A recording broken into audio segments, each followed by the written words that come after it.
السلام علیکم ورحمۃ اللہ وبرکاتہ۔ محترم بھائی نے ظہر کی سنتوں کے متعلق پوچھا ہے کہ اگر کسی کی نماز سے پہلے بڑی سنتے رہ جائیں تو وہ بعد میں کس طرح پڑھے۔ محترم بھائی، جس کی ظہر کی نماز سے پہلے بڑی سنتے رہ گئی ہیں، وہ نہیں پڑھ سکا، وہ نماز پڑھنے کے بعد یعنی فرض ادا کرنے کے بعد پہلے بڑی رکھتے پڑھ لے، وہ چار جو ہیں، پھر اس کے بعد جو بعد والی ہیں وہ پڑھ لے۔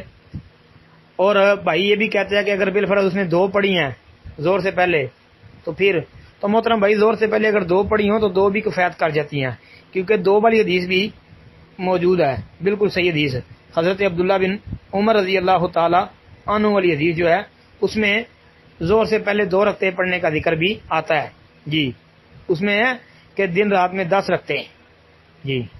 کہ انہوں نے 10 رکعتیں یاد کر لی تھی نبی علیہ الصلوۃ والسلام سے، تو اس میں زور سے پہلے دو رکھتے ہیں۔ اور ام حبیبہ رضی اللہ تعالی عنہ والی حدیث میں ظہر سے پہلے 4 رکعتوں کا ذکر ہے، تو اگر کسی نے زہر سے پہلے دو پڑھی ہیں تو دو بھی کفایت کر جائیں گی، اگر کسی نے 4 پڑھ لی ہیں 4 بھی کفایت کر جائیں گی، اور اگر کوئی بندہ نہیں پڑھ سکا تو وہ زہر کے بعد 4 پڑھ لے، اور اگر کسی نے زہر سے پہلے 2 پڑھ لی ہوئی ہیں، جیسا کہ بھائی کہتے ہیں کہ بالفرض 2 پڑھ لی ہیں، تو بھائی اگر وہ پڑھنا چاہتا ہے تو زہر کی نماز پڑھ کے 2 مزید پڑھ لے، یعنی پہلے بڑی سنتے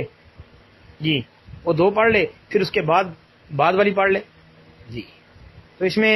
انشاءاللہ کوئی تنگی والا معاملہ نہیں ہے جی۔ السلام علیکم ورحمۃ اللہ۔